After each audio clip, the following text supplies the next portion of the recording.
Well, greetings and salutations to everybody out there in YouTube land. I'm your host once again, Dan Thornton. I want to thank you all for joining us here tonight. Lions Talk Live, the eve before the draft, and we got a pre-draft night special.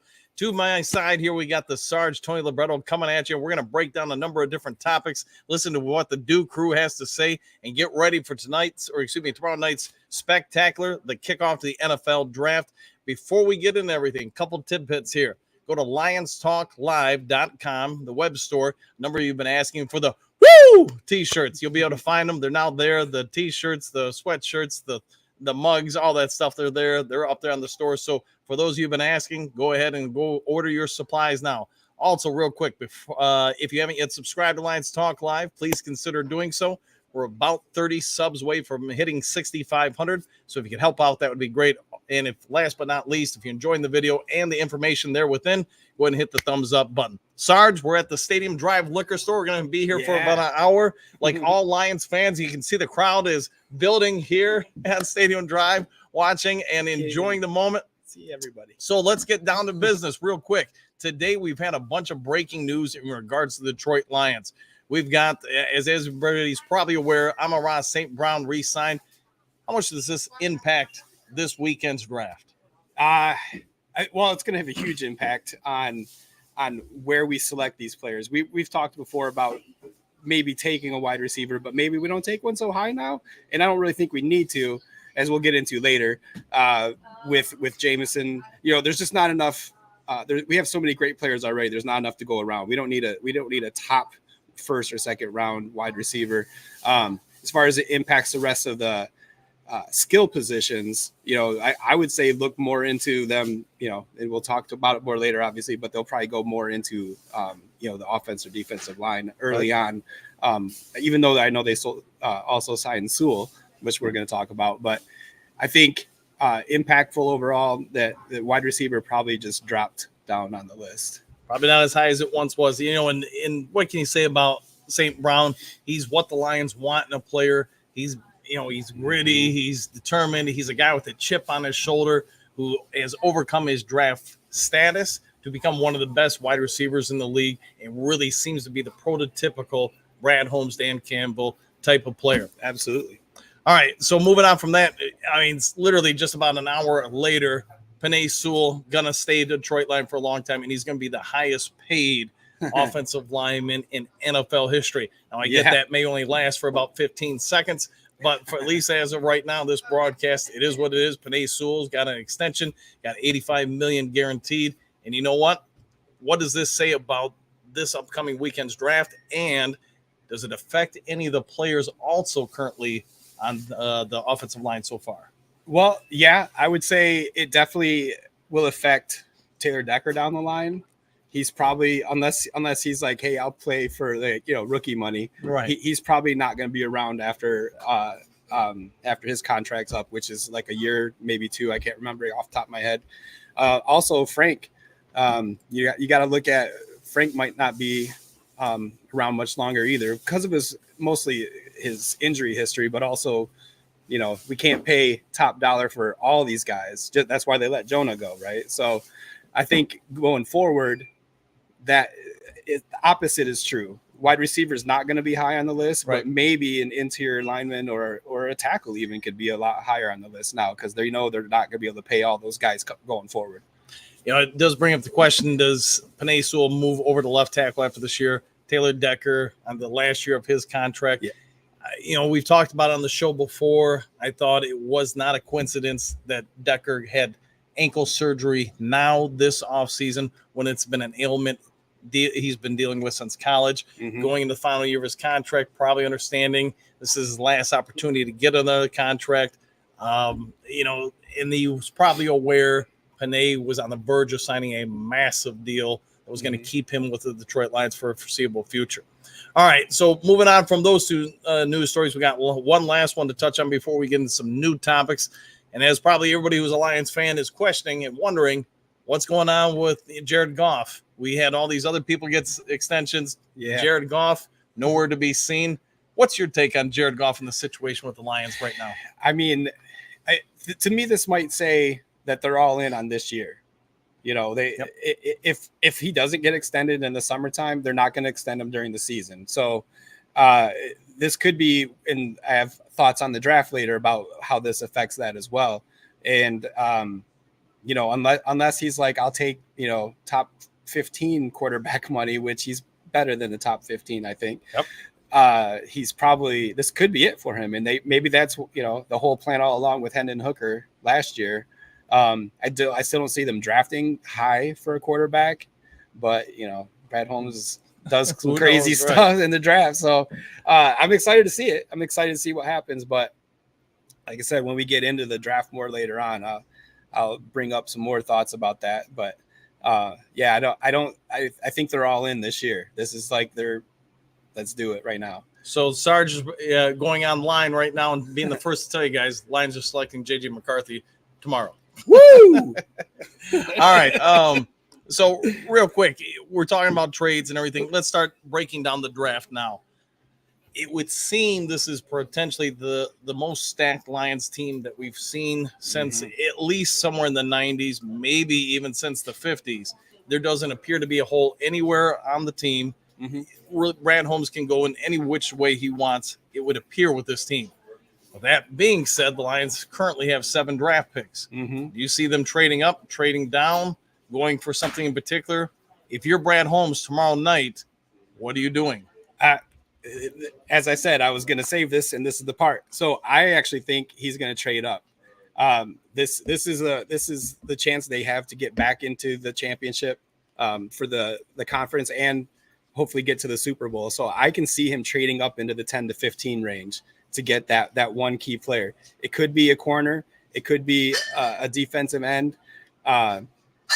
Probably won't trade up to get an offensive lineman. I don't see that happening, but it could be anything. But I think he's going to trade up into the top 10, 15 picks. Okay.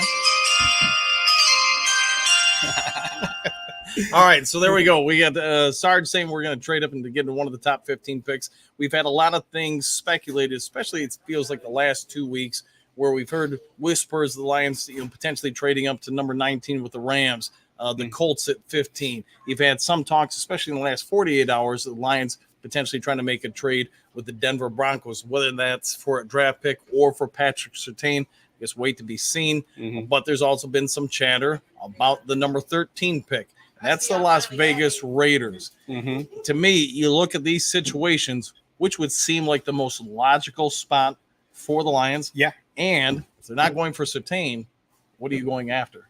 So I can see 13 with the Vegas Raiders because they're rumored to want to get Michael Penix Jr. out of Washington, and he'd still be there at 29. Unless, something crazy, someone else trades back into the first round or something. Right. So I think they'd reach for him at 13, but if he's still there at 29, that'd be an ideal pick for us. And, we're used to over the last, 20 years of hoarding draft picks, right? Right. We need more first round picks. We need more draft capital. Right now, we don't need all that. We don't need 7 more players on the team, drafted players, rookies. So we can bundle some of these. We could even trade away next year's first round pick because, like I said before, I think we're all in right now. With Jared Goff on his last year, technically, unless something crazy happens, maybe it happens while we're talking right now. Right. We might get breaking news. So I think he packages stuff up, and if he trades up to 13, 15 with the Colts, somewhere's in there, I think it's going to be to get the best corner in the draft. Right. And that's because I don't think a corner is going to go in the top 10. I'm with you. I think the first top 10 picks were right there around. I'm anticipating tomorrow night that we're going to have quarterback going 1, 2, 3, maybe 4 with the trade or 5.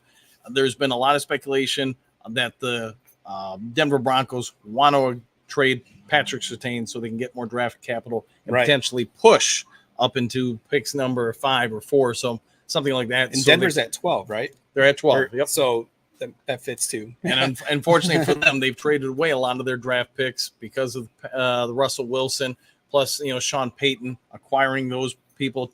It really kind of bled their draft positions. So they're going to have to give up something in order to get that draft capital.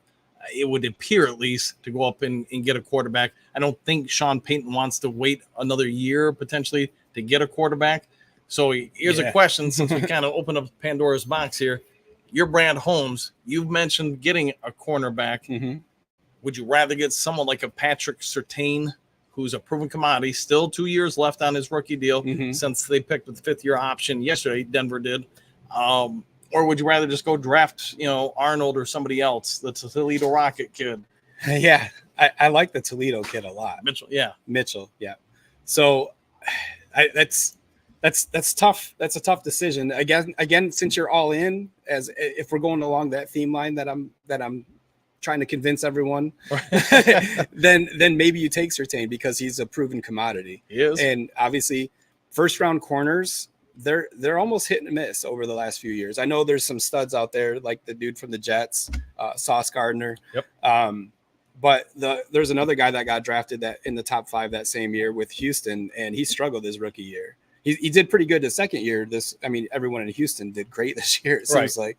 But so it's hit and miss. There's another guy that was a rookie last year for Washington, the dude that weighed like 160 pounds, but got drafted in the first Banks. Darryl Green. Darryl Green, yeah, Darryl Green. So it's hit or miss. So if you're willing to trade up, you're also trade for Surtain as well. He's a better, proven that he can lock down anybody. Right.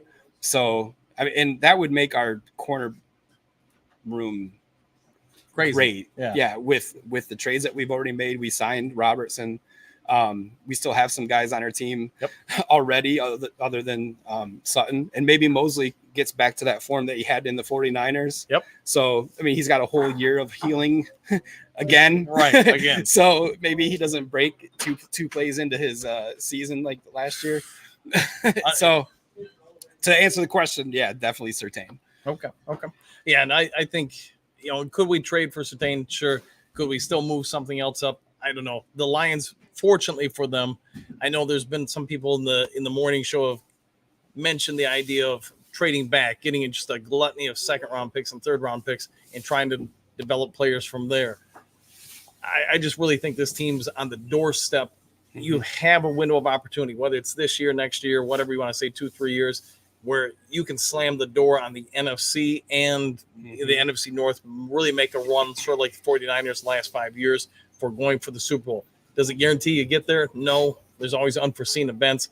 But this does appear to be, for the next couple of years, the first time, at least in my lifetime, where the Detroit Lions can be considered one of the biggest threats in all the NFL, either conference. So, and you're pretty old, so I'm getting up there, man. I'm getting up there. So, yeah. So I think if it's me, I'm all in it. I'm going to say, hey, here we go. We got our opportunity. I'm pushing all the chips to the table and seeing where things fall out. And to add to that, even if we go all in and don't get where we need to this year, we didn't mortgage the future, because we have so many great young talent, and we just signed 2 of them to extensions. So we're not mortgaging the whole future like the Rams did with Stafford. Correct. Even though they miraculously were able to find draft picks in the 5th and 6th round that became studs, but that doesn't always happen. That almost never happens. So going all in this year doesn't mean we're giving up the entire future either.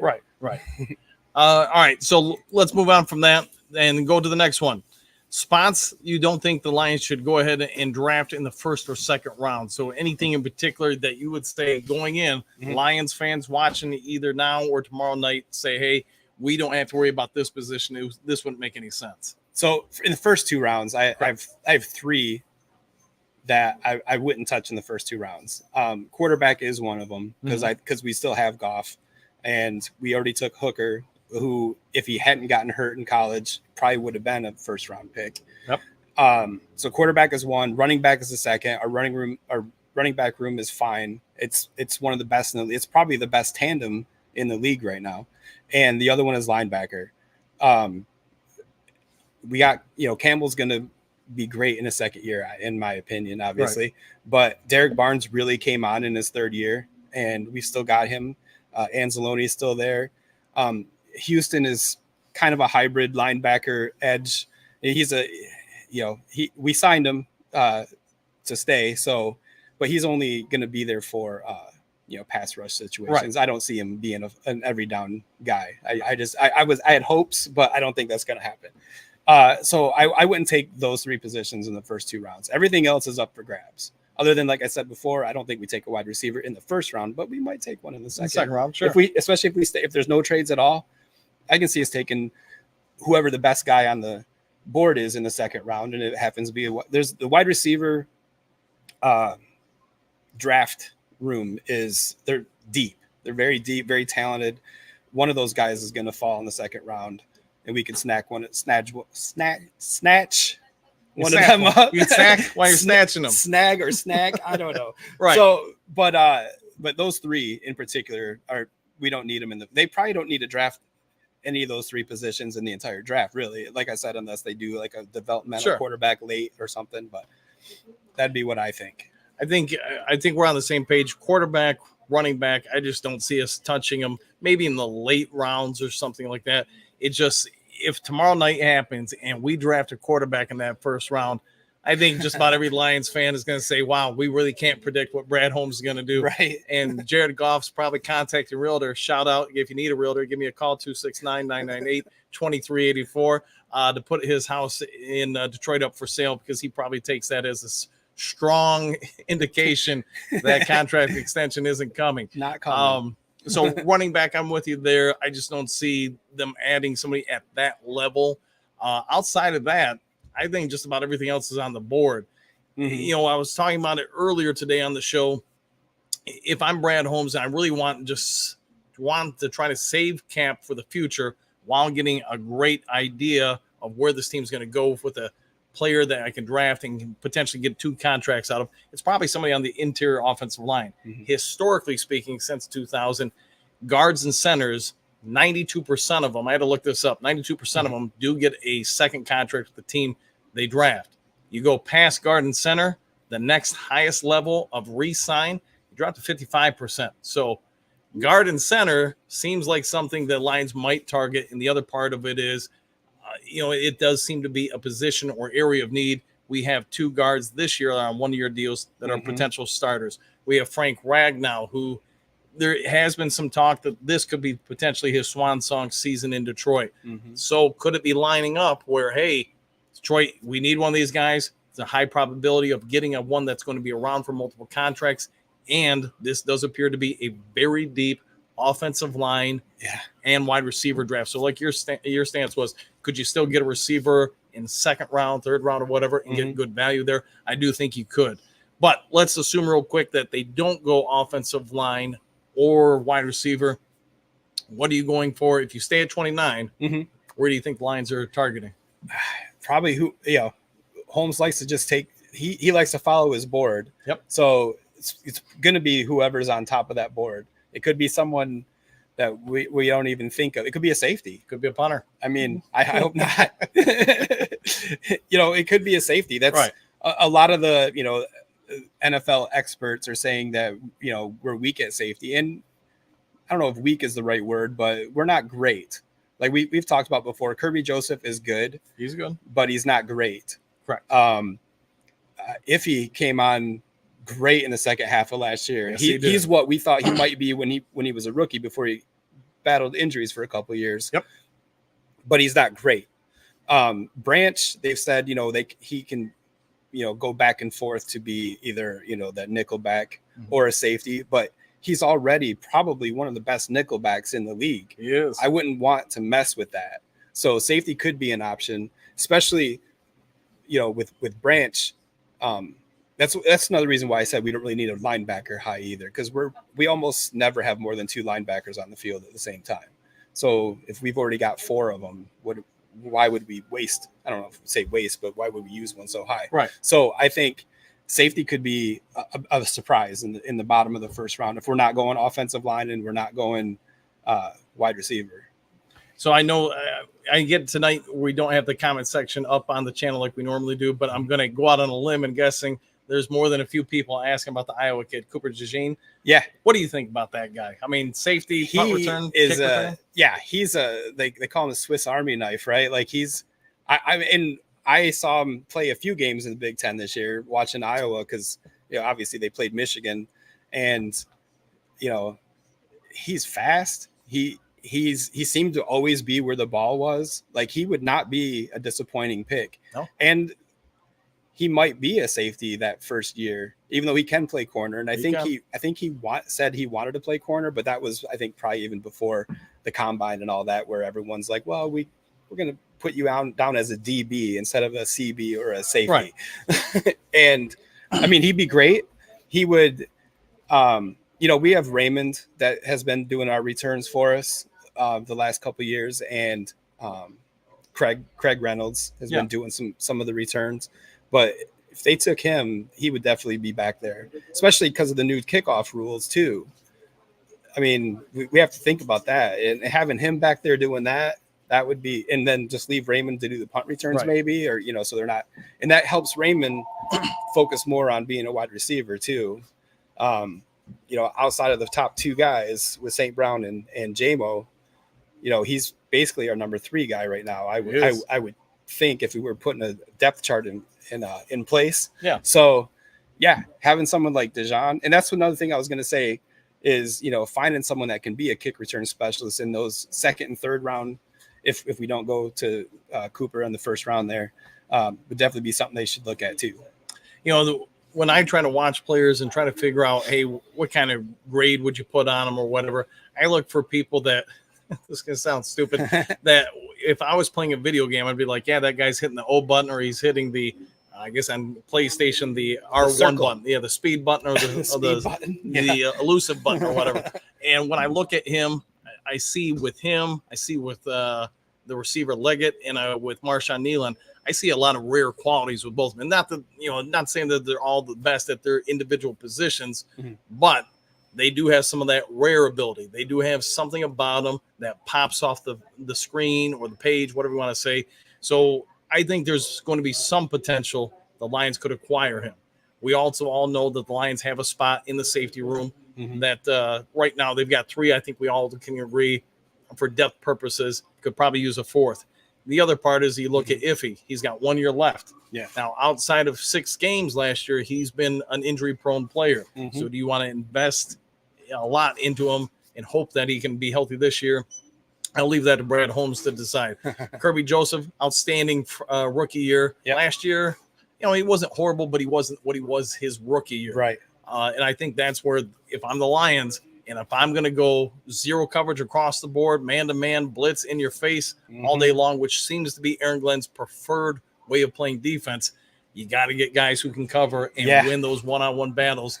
And I think if I'm them, Patrick Surtain would be most ideal, but getting someone like Dejan would not be bad either. Right, yeah. All right, so as most of you guys know, before we came on the air, there was a little bit of news from ESPN and other outlets that Cincinnati Bengals defensive end Trey Hendrickson wants to get out. He does not want to stay with the Bengals. And I get it seems like there's a lot of people that want out of Cincinnati right now. We've talked about defensive ends. We've talked about pass rush. We've talked about defense. We've talked about a lot of things over the course of the last season and a half, 2 seasons with the Detroit Lions. We all get they've got an explosive offense. We all get this year, potentially, they could be even better. But the defense has got to get some stops. Sarge, you're Brad Holmes. Are you making a call and saying, hey, we'll give you, a 2021 or 2031 4th-round pick for Hendrickson? Right. You definitely have to make the call and see what they want. I don't know how much time is left on his contract. I don't know if it's a year or 2 or if it's 4 years. It would definitely have to be hopefully it wouldn't be a huge contract that we would take on, because we have a lot of still young players that are going to need to get signed in the next year or 2, on top of the ones that we already got signed. So I definitely think it's worth a phone call. He would definitely make our defensive line better, especially in a rotational. Get the biggest thing they have to do when they're looking at getting another edge guy is can they get Hutchinson off the field every once in a while so he can get a breath? Because a lot of games, especially down the road or down the end of the season, you could tell Hutch was getting tired out there. He was. And that's because they don't ever take him out, which is fine. I don't think he wants to get taken out, but they can't take him out if they can't replace him with someone at least almost at his level. I don't know if we're going to find anyone at Hutch's level, especially his motor, but getting someone like Hendrickson will help that, because we'll have Davenport on one side. Pascal's still there. Obviously, Kaminsky goes inside and outside. Yep. Like we said for Houston, but I don't think Houston, since he's only a pass rush guy, right? Like a pass rush specialist, he probably won't come in to replace Hutch on a passing down, right? So someone like Hendrickson, though, he can actually sit in a whole series, maybe 2 or 3 downs at a time, and we can rotate all 3 or 4 of those guys in and out on normal plays. Yeah, I'm with you, because if you go back to just last year, you could tell, I thought, at least by about the halfway point of the season, you could really tell that Hutchinson was starting to look worn down, just lost a lot of explosiveness. He was taking on more one-on-one blocking assignments and just not winning at the rate he had his rookie year or even early in the year.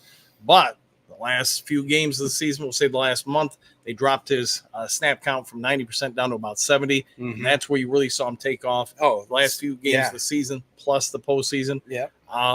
So I'm with you. I think if you're not going to blitz all the time, if you're going to ask the front 4 to, even get 50% of the time, just go one-on-one, then you're going to have to give him some rest, or he's going to get worn down again. In the worst case scenario too, those injuries are going to start shortening his career because there's no time for the body to recover. Right. So, yeah. All right. Real quick, what would you give up to get Hendrickson, a 3-time Pro Bowler? I could see giving up a second. Okay. Depends on who we get in the first round too, I guess. If they go out and get like Chop Robinson or somebody, then obviously we don't need to trade for Hendrickson. Right. But if they go the route of the corner or a safety, giving up a second round pick for a guy that's been to the Pro Bowl, I think that's easy. Right. If that's all they want. I don't know. Someone else might come in and say, we got 2 first rounds, we'll give you. Let them have them. Let them. Yeah, exactly. They're more needy than we are. Right. All right. So we already picked on or talked about Surtain, so we'll move off to that one. But let's talk about the state of the NFC North going into the draft. Obviously, probably not a spoiler for anybody who's watching, but at least is highly anticipated that tomorrow night the Chicago Bears are going to take Caleb Williams out of USC. Hey, got to give a shout out to the USC whenever we can. You love your USC. Hey, they're in the Big Ten now, so they're in the Big Ten. You get to see them. I get to see them a little bit more often. So let's start with Chicago Bears. Yeah, their defense seemed to have improved exponentially last year. Yeah, Montez Sweat really kind of just added another level to them, another energy component to them. Yeah, ability to get to the quarterback. Assuming Caleb Williams is the first overall selection tomorrow night, where do you see the Bears doing the rest of the draft, and where do you see them placing by season's end? It's tough when you have a rookie quarterback to, see how quickly he can adjust. So because you've got like a Justin Fields or some of the rookie quarterbacks are hit and miss.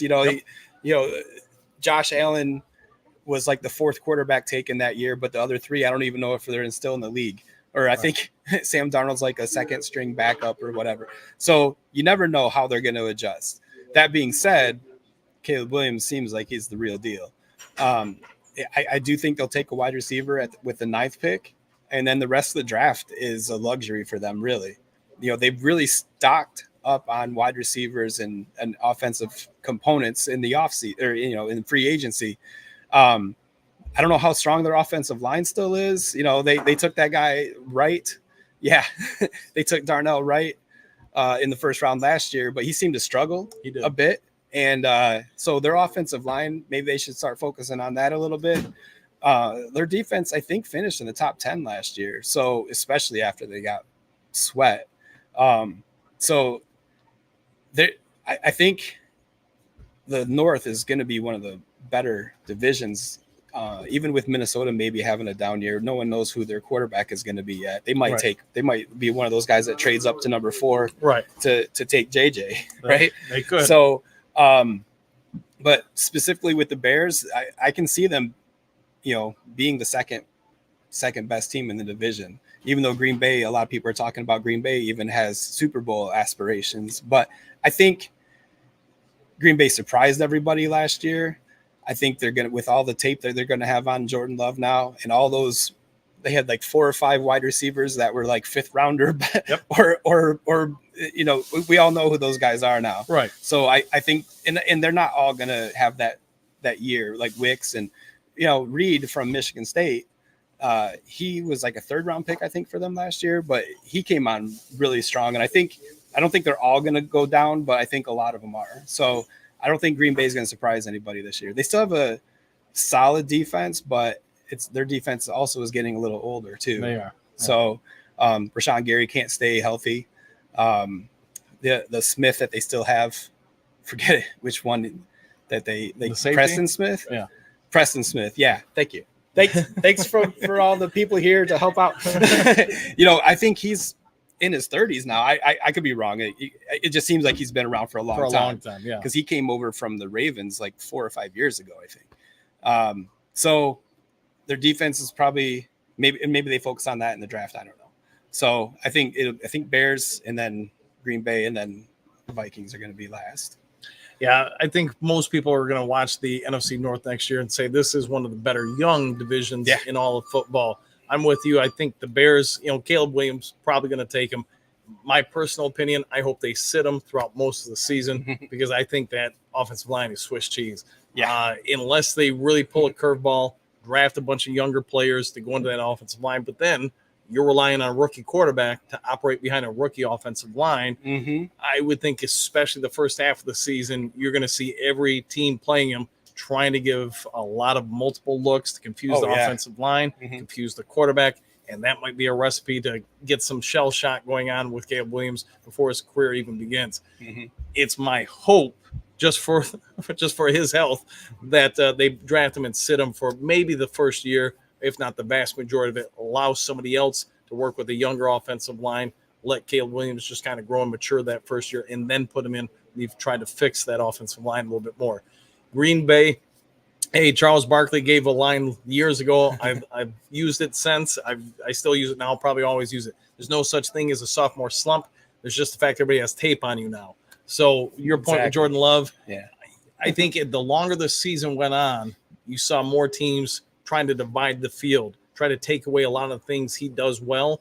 And I think that with another offseason, you're going to see that happen even more. The second half of the game in the playoffs against the 49ers, they did exactly to Green Bay what they did to us. They made a lot of great sound adjustments at halftime and forced Jordan Love to throw into windows or areas of the field that he's not as great at. And I thought, especially on that last play where he threw the pick, you know, they blitzed from the opposite side, forced him to roll out and throw across his body. They used zone coverage to take away that field that he went to on the strong side, throw across his body, and he just doesn't have that level of arm strength to be able to throw a rocket opposite field and connect with people. So we'll see where that shakes out. I do think they're going to be ultimately the number one threat to the Detroit Lions in the NFC North. Maybe I'm wrong. Maybe it's somebody else.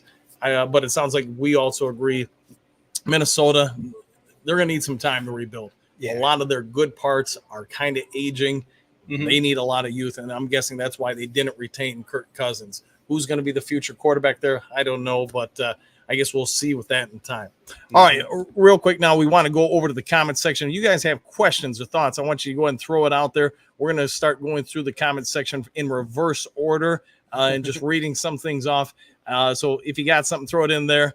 JDC, Buddy Love, hope the Lions smoke him. Okay, I can't say all that. Frank, that's not good for the players to be running around. A quarterback throws the ball. Yep, all right. Broski Bear, Mr. Bear himself, trust me when I tell you that busting field goal made the offensive line look much worse than just busting fields. Gotcha. Than what they were. All right, we'll go with that. So, talk about that real quick. As far as the Bears, were you surprised they let Justin Fields go, especially for seemingly nothing? No, I wasn't surprised. As good as he looked at some points in the season, they still just didn't win enough, right? And with them having if they didn't have the number one pick, he'd still be on the team. He would. But you know, they're looking around. going, oh, we have the first round pick, and Caleb Williams is probably the best quarterback to come out in quite a while, as far as what pundits are telling us. I wasn't surprised at all. I'm surprised no one. Well, this kind of goes to the point of where I thought he just wasn't a winner. No one wanted him. There's 31 other teams out there that didn't really offer anything for him. So that has to tell you something. Right. So when it comes to next year in the Detroit Lions, they hit a home run last year in the draft. Mm-hmm. If they do that, anything like that level this year, this team is just going to be, I can't even say how good they're going to be. They're going to be one of the best teams in the NFL, maybe in the last decade or more. If you think there's any players from last year's team possible of playing at an even higher level, second year players, if you had to select one or two players that you think could really break out next year, that take Gibbs off or Laporta off the table, but out of the rest of last year's rookie class, who do you think could potentially make that huge jump up? I'm looking at Campbell for sure. Jack, right. He struggled a little bit at the beginning of the year, but you could tell he was figuring things out later, getting his legs under him. The rookies, a lot of times you'll see, they get tired faster, or they're just not used to the speed of the NFL. But by the end of the season, I think he really came along. So if we're picking a player from last year's draft, I think he's definitely the one that's going to make a big leap forward between 1 and 2. Okay. I'm going to counter that. I'm going to go Broderick Martin. And I get he was kind of a disappointment last year. But when I look at him, when I watched his pre-draft video, etc., sort of like we talked about with Marshawn Nealon or players that just jump off the tape, I get he played at a lower level. So I get he's got a lot of time or need, I should say, for some coachability, some coaching up moments, learn some more technique. But the raw physical stats are there. Yeah, they are. Aleem McNeil is going to need a new contract after the season. They just invested a whole lot of money into DJ Reader, bring him in. The Lions at 29, if they stay there or right around there, could potentially have opportunity to select some offensive line, some good, strong defensive tackles. Broderick Martin's coming up. Do you think there's some potential Broderick Martin could make a leap this year? And if not, do you think Lions coaching staff maybe trying to hedge their bets a little bit, goes in tomorrow night or this weekend, I should say, and says, hey, we need to address defensive tackle? Yeah, I think, first of all, I hope Martin does turn out to be what we were hoping he would be last year, because like you said, cape. The raw talent or the raw physical ability, that guy's a monster. I remember in preseason last year, Frank Ragnow was like, this guy's hard to move. Right. His hands are so strong. And that's an all-pro center saying that to a rookie that was, at a small school. So I hope that's the case. But obviously they don't know that yet going into tomorrow night. And that goes back to, if their best player on the board is still there at defensive tackle, like the guy from Illinois, he's supposed to be drafted in the 20s. Forgot his name all of a sudden. What? Yeah, Newton. Newton, the defensive tackle from Illinois, he's a guy that's been, rumored to maybe go to the Lions. So I can see them taking that if he's the number one guy on their board. Like I said, Holmes likes to stick to his board. If that guy's still there and he's on top, he's probably taking him. But that's obviously going to push Martin down a little bit further on the depth chart, because if they take a guy in the first round, he's probably going to play, right? So, but fingers crossed Martin gets better. So we've also talked a little bit in this show and for weeks now about the Lions potentially. I mean, it's been rumored by Mr. Hairspray himself, the dean of ESPN, as far as I'm trying to remember his name now. Mel Kiper Jr. Kiper Jr. about the Lions potentially in the first round taking a wide receiver. Do you think maybe Donovan Peoples-Jones or Antonio Green kind of alleviate some of that? Or do you think if the right guy's there for Detroit this weekend, first round, second round, third round, whatever it may be, Lions go after a speedy receiver, an ex-receiver? I hope not. Just because, like I was saying earlier, there's just not enough plays to go around for everybody. Right. I expect Williams to get a lot more thrown his way this year. St. Brown's going to get 110. Laporta could easily hit 100 this year, and Jahmyr Gibbs wasn't really even used almost the first half of the year.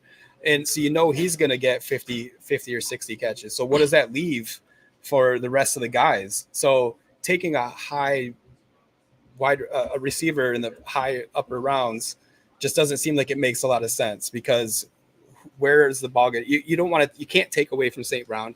You want Williams to get to, you took him in the first round, so you got to expect, you got to throw the ball to him, right? And Laporta is already the best tight end in the league. So where's the ball gonna, how are you gonna give it to that stud guy you took in the second round? Yeah, it's one of the great questions I think we'll face tomorrow, because I do think there's going to be some real good offensive options there for Detroit. Yeah. Even if they don't trade up, whatever, I think you're going to see some real premium players slide down to us at 29. Again, if we don't trade. Yeah. So I guess if I'm Brad Holmes trying to Scooby-Doo this real quick, Gibbs is a matchup nightmare. Laporta, a nightmare. St. Brown's a nightmare. Jameson Williams appears to be becoming that problem that we've always thought he would become. Yeah. Towards the end of the last year, and I'll refer to the NFC title game. I thought that was his best game of his pro career. I thought he caused a lot of problems. I also thought the last, we'll say 2 months of the season, you saw defenses shifting coverage towards him more and more, and him occupying two defenders a whole lot more, especially in the playoffs. So that told me defensive coordinators were also noticing this guy is a problem. If we don't have two on him, he's probably making a house call.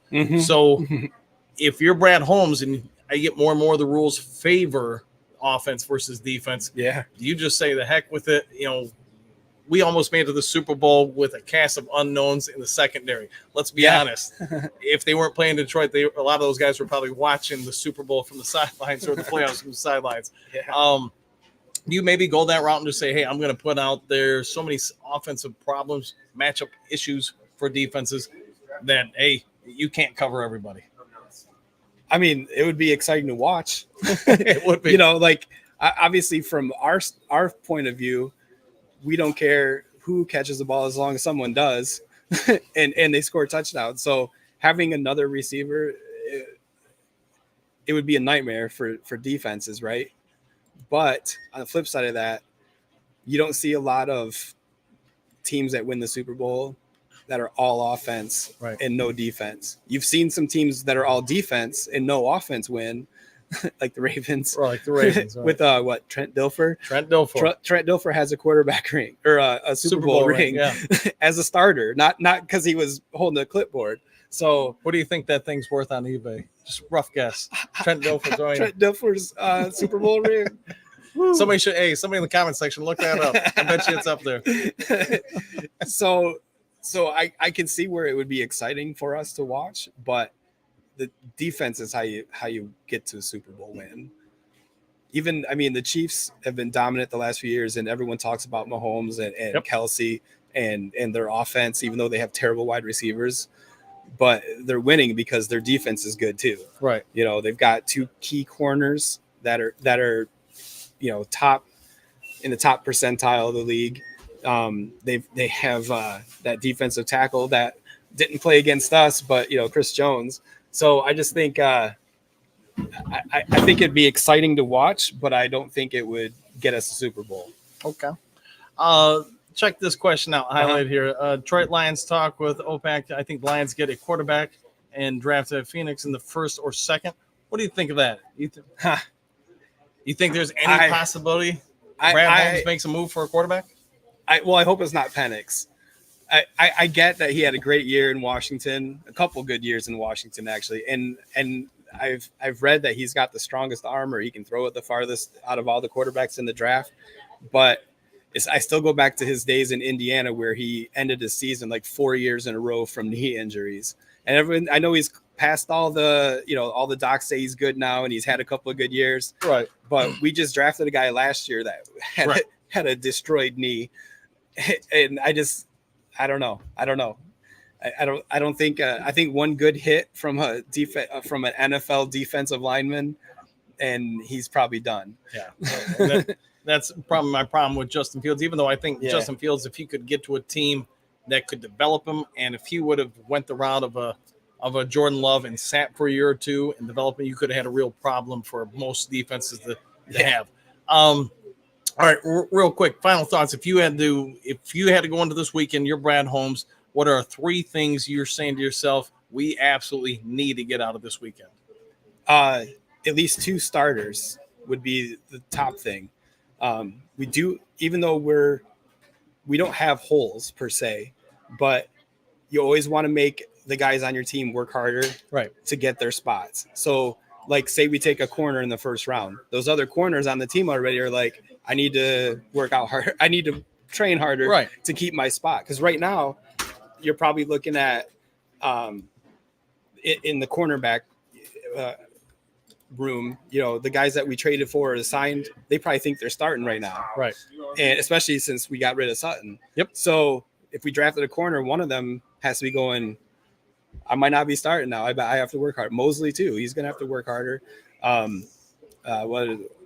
Robertson and the guy we traded for. Son, I'm forgetting who that is. Who is it? What's that? Davis. I kept on wanting to say Austin for some reason. Davis. And I think he's going to be a starter. We traded for him. Like, I don't think but again, if we draft one or we trade for Surtain, they're going to have to work harder. So that's what I like about that, is making the guys on the team go, oh, damn, I got to work harder this offseason because my spot might be up for grabs now. Another takeaway from it is, I said earlier, I think we're going all in, but don't mortgage the entire future for it. Don't trade like all of next year's picks to move up to number 12 or 15 or whatever. You got to use what draft picks you have now without giving away everything or giving away any young players, which I don't think he's going to trade away any of the young talent to get another player. Third thing is, make the fans in Detroit happy.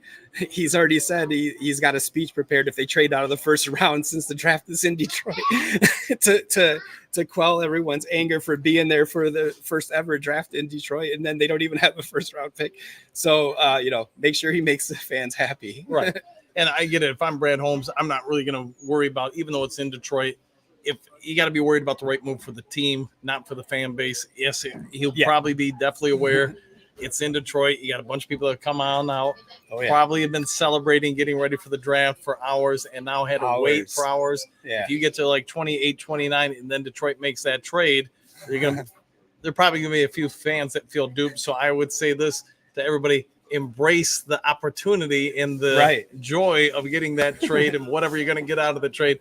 Don't get angry of the fact that there's no name announced across the microphone at that point. Perfect example of this. I was at Ford Field last year for the first round, and when they selected Jahmyr Gibbs, the whole place was quiet because everyone was pissed off at the world that he took a running back at 12, and look how that turned out. Right. So you see it all the time. Trust in Holmes, trust in Brad. So if he trades out of the first round, don't be too mad, because he probably did it for a good reason. And it probably 99% of the time it works out. Right. So, all right, we're going to go ahead and wrap this up tomorrow night for the draft. As I've already kind of put it out there. When something does happen for Detroit, I'll put some videos out for it. We will have the morning show, 7 to 8 a.m. Feel free to jump on in. If there's some breaking news tomorrow before the draft, I'll get that out to you guys as fast as possible. Don't forget, for those of you who have been wanting the Woo t-shirts, go ahead and go to lionstalklive.com. Order your mug, your shirt, your sweatshirt, whatever. Jen's got them out there for you guys. Sorry it took a little bit of time to get them, but they're out there now. If there is some other breaking news tonight, I'm probably not getting it to you until the morning. I'll tell you that right now. So go ahead. If you haven't yet subscribed to Lions Talk Live, please consider doing so. Trying to get to that 6,500, and I think we're about 30 subs, maybe it was 20 subs away from it. If you enjoyed the video, hit the thumbs up button. Otherwise, hold on, I gotta get this up there for Don. Yeah, just because Don is never a fan of the early morning woos. But anyways, I'm more of a Macho Man guy myself, so maybe we can talk about cream rising to the top. There we go. We'll try to get that on a t-shirt too. All right, everybody, thanks for tuning in tonight. Hope you had a good one. I hope you're all ready for the draft tomorrow. We'll see you all on the next Lions Talk Live. Take care, everybody.